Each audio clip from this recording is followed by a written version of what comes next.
One of the reasons the Third Reich garnered the popular vote in Germany was Adolf Hitler's ability to rouse a crowd.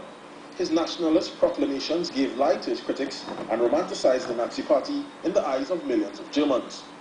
If you weren't lucky to hear Adolf in person, Joseph Goebbels and filmmaker Leni Riefenstahl immortalized their exploits in all the glory of 35mm film.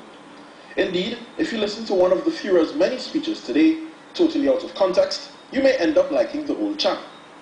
Fast forward to 2012. Billion-dollar social networks have propelled a worldwide consciousness, one in which clips of privileged young men assaulting their elders in broad daylight spread like so many revolutions in the Arab Spring. Indeed, this administration was positioned to take full advantage not just of the PNM's own missteps and mistakes, but for the first time in our nation's history, the full power of the media.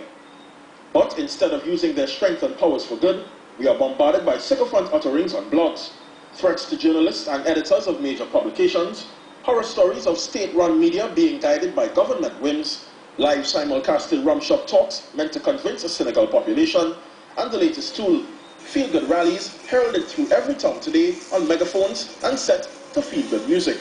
But there was something Herr Goebbels didn't bank on, and that remains true to today.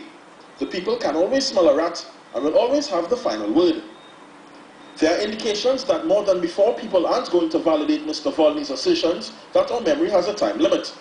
Dr. Tim says the voters will decide, but how much more can our twin rocks take? Until that tipping point arrives, we're all but forced to watch the circus that passes for governance in these parts, an opportunity for the promised change slipping by with every cartwheel.